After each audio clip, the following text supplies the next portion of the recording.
They're like, so was your car at the border on fire with dead bodies in it? You're like, yeah. I was like, yeah, the Corolla, right?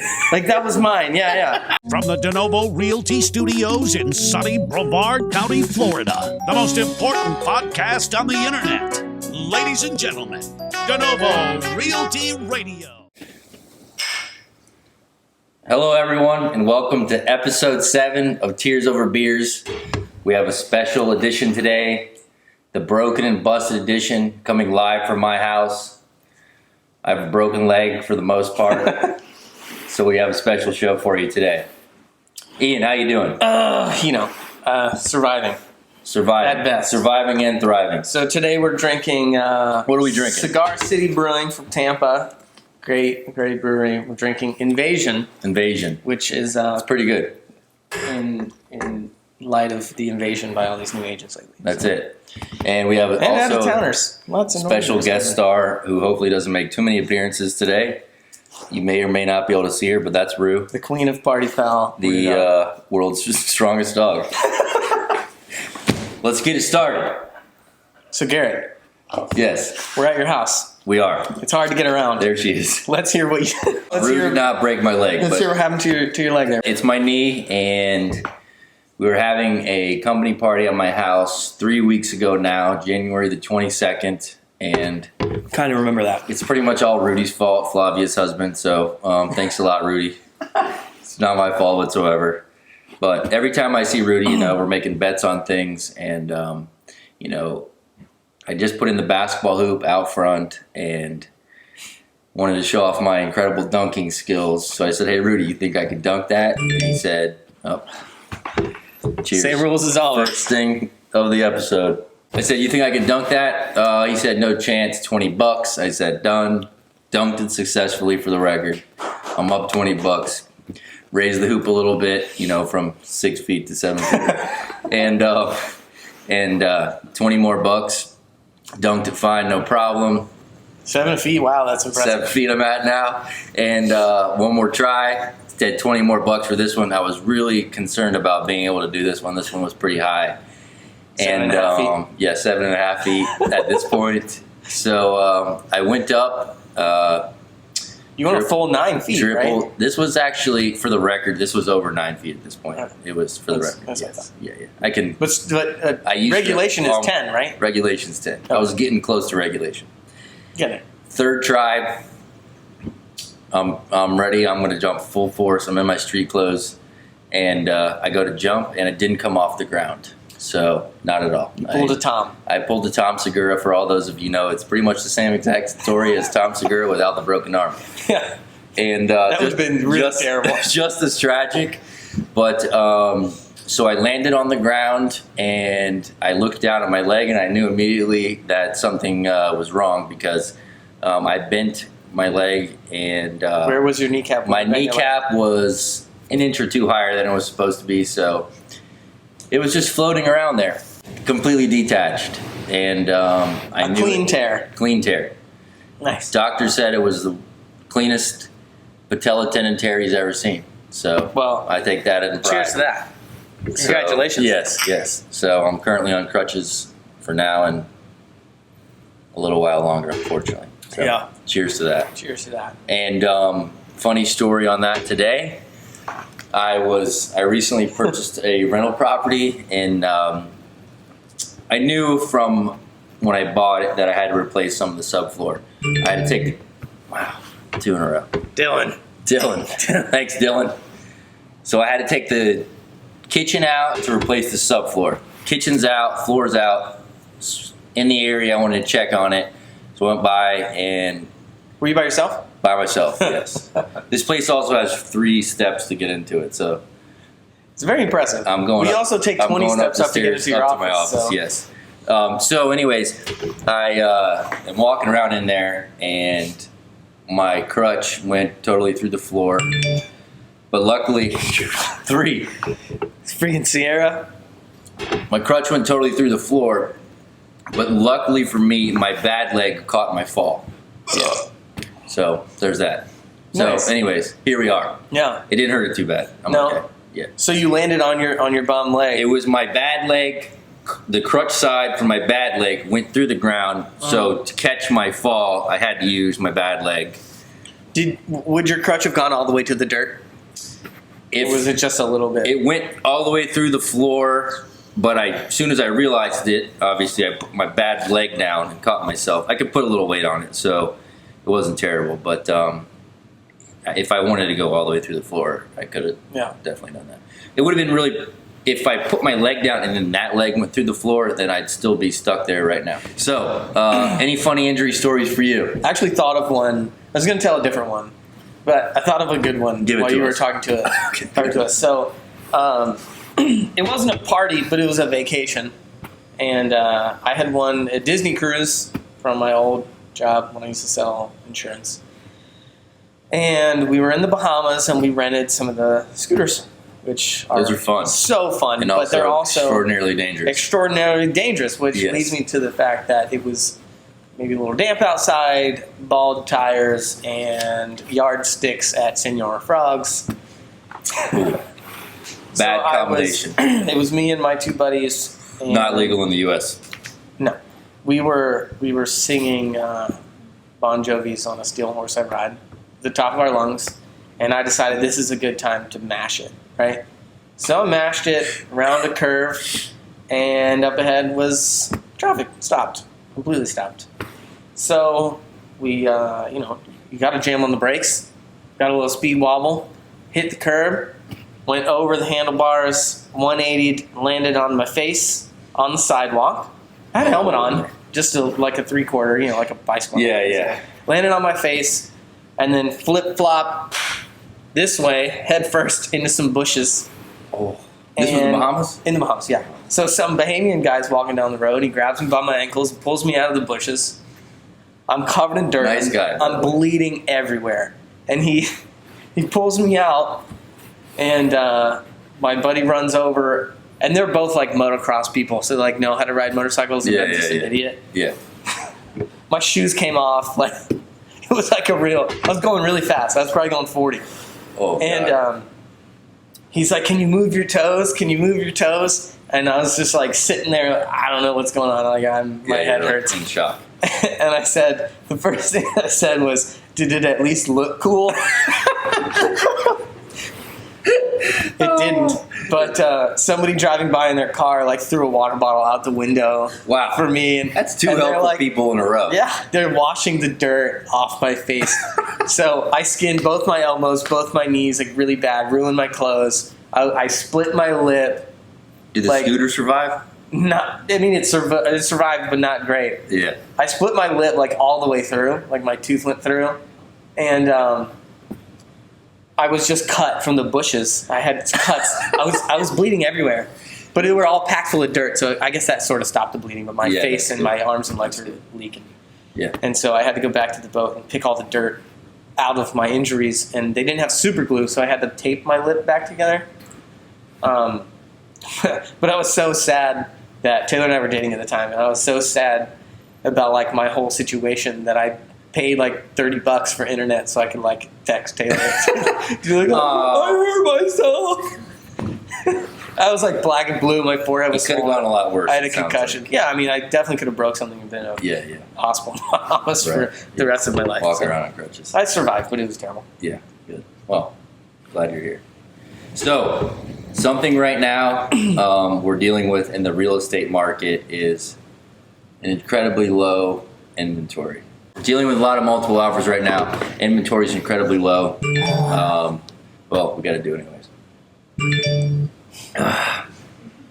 So, speaking of multiple offers, right now, any house priced anywhere near correctly is going to have 8 freaking offers on it, and it's been something that we're dealing with. So, how's it been for you? And by what you mean by anywhere near correctly, you mean within 20%. Within 20%, yes. How's it going for me? How's it going for you? It's going so good.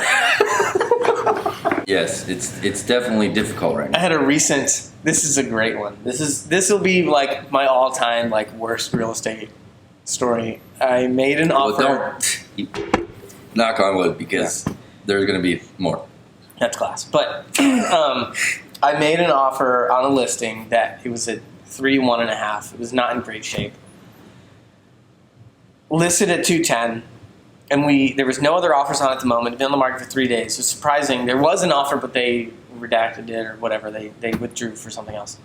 So we made a full price offer, 30-day close, 10-day inspection. Very standard financed offer. And I gave them 8 hours to accept it because I didn't want to end up in a multiple offer situation. The M word. Oh.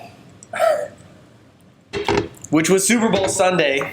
Of course. That we made the offer, and they didn't want to respond on Super Bowl Sunday. They didn't want to talk to us on Monday either. And on Tuesday, the agent called me and told me they are raising the price to $250,000 from $210,000. And so, solid strategy. So we obviously said, kiss my butt, and we went on to make offers on probably 4 or 5 other houses. And this is only 2 weeks from Super Bowl Sunday at this point. Yeah. We went back and offered them more money, but To the original party? yeah, but we got it. I think we got it down Somewhere quite in a the bit middle. from that, Somewhere in the middle from when they decided to raise it. towards our side of the middle. So I'm happy with that. But That's good. I had a pretty good one the other day, too. We had an agent, and I had posted this story, but I'll tell it again because it was so good.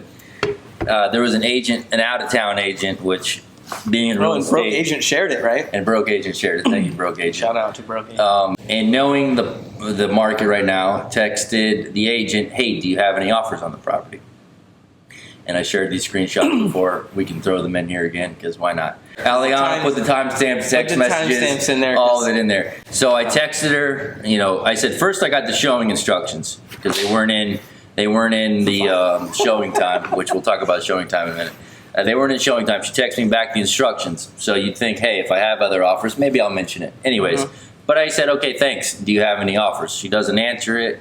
I go out and show the property, come back to the office. Hey, going to write an offer. Can you let me know if you have any showings? She responds with, hey, how offers, not showings, offers. do you have any offers? Yes.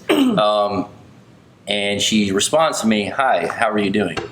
Like, that's it. That's what she says back. I go, that's a really interesting response. Ask me that question real fast. So totally, yeah, not well. Okay. Do you have any offers? How are you doing? How are you doing? Yeah. Okay. Maybe she wanted to see how you were doing, like how your I day thought was. I would say good, and then I said, do you have any offers? Doesn't answer it. So I decide, some time goes by, and I said, oh, who's your title company again? That's now title. Responds with the title company, not with. That's impressive because normally it's TBD or Yes. So just blank. I go ahead and write the offer. She still hasn't answered my question. I go again a few hours later. Isn't that an MLS violation, by the way? It should be. If it isn't, we'll ask Tammy. Because it has to be on the contract. Yes. And I had to put seller's choice at that time because I had to get the offer out because in the event other offers come in. Anyways, ask her one more time. So 3 times I said, do you have any offers? No response to my question. Following day comes along. After I had emailed the offer to her, noon the next day, she says, hi, I already accepted an offer. Congrats. Great. The kicker of the whole part was she didn't have time to answer my question about whether having offers, but she did have the time to go find my Instagram account and like all my photos in an attempt to get me to follow her. So that was you. That was me. Okay. Anyway, so dealing with this right now, it's tough for an agent, and it also makes us look bad as agents to our clients when we go, and the only thing we can do is ask the agent if they have offers. What I mean? Yeah, it's communicating with the other party. And it's hard as somebody who isn't really savvy because we all have clients who have bought multiple houses and they have rental properties and they're big in the game and they understand it and they get it. And then there's first time home buyers or people who own their last house for 20 years and they're like, why would I offer $10,000 over the asking price? How can you not tell me whether or not they have, or how can you say the other person, because they don't even understand, especially we can only do so much. We can beat someone over the head when it's somebody we don't know closely, like a friend, that we can't be listen, I'm not pulling your leg, we gotta, this is how you get it now, and whatever. And then and then the appraisal when stuff like that happens on the other side, and we're like, hey, I don't know how they accepted an offer already. I asked 3 times, and then it's luckily this person, I had no, good friend of a friend. So right now, the real estate market is hot. Yeah. And it's easy. It's funny because when you get Taylor, we're gonna need a new beer. when you get into the business, because Uncle Gary, wants to sell his house, you can look like an absolute rock star because you sold it in a day. Go you with your cell phone pictures from your Motorola Razr. And I think right now it's so real estate market's hot from the outside. A lot of people are entering. We got some information today. Bring it all the about way the in. office. Thank you. Thanks, Shelby.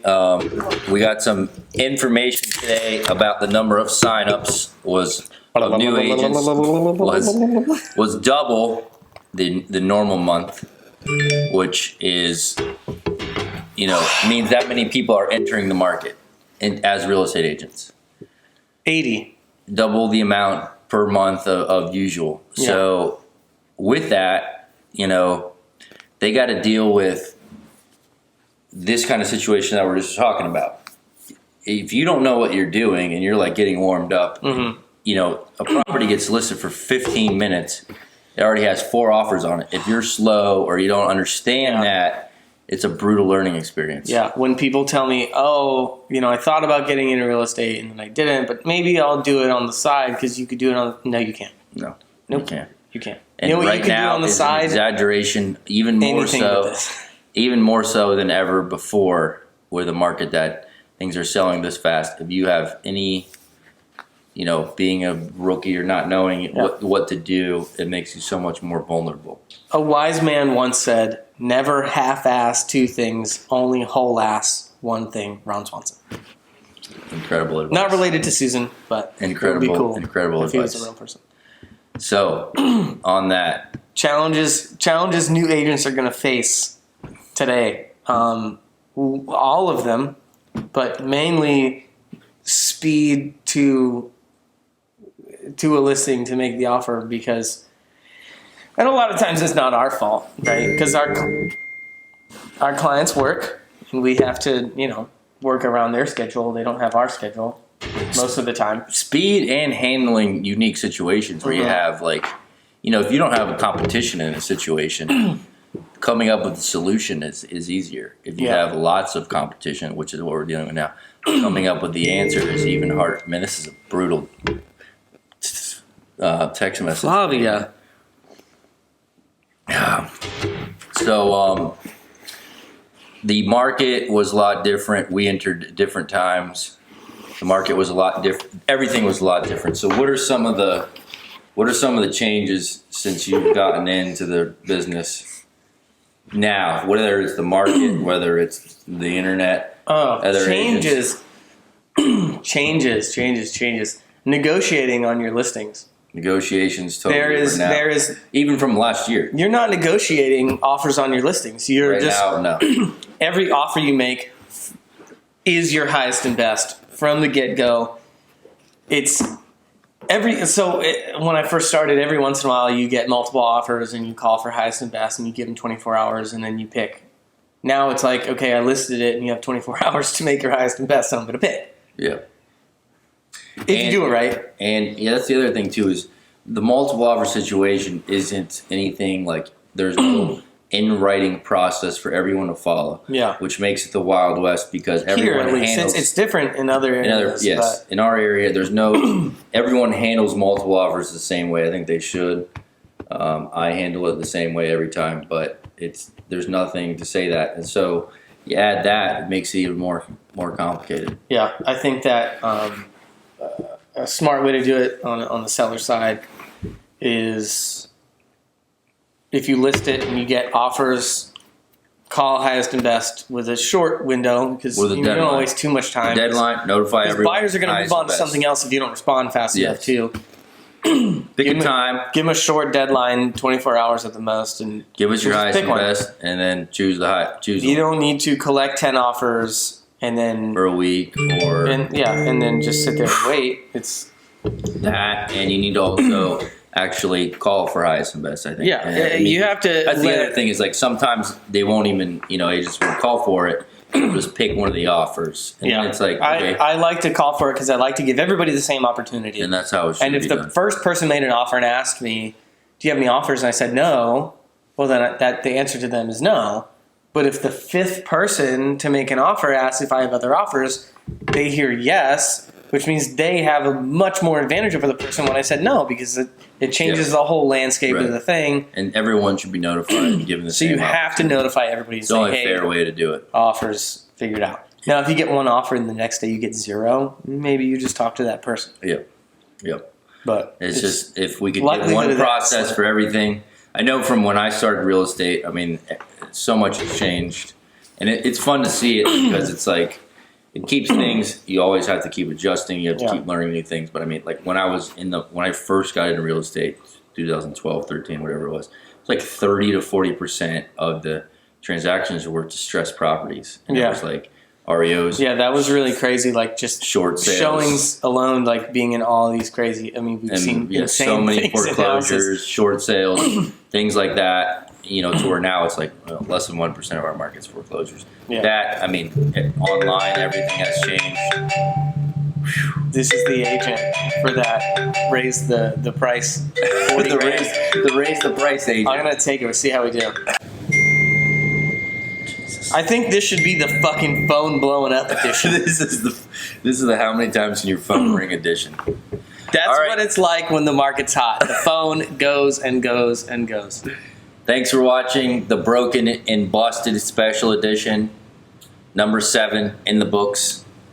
Cheers. Cheers. We'll see y'all in number 8. If you made it to the end, thanks for watching. Thanks for watching. Now go!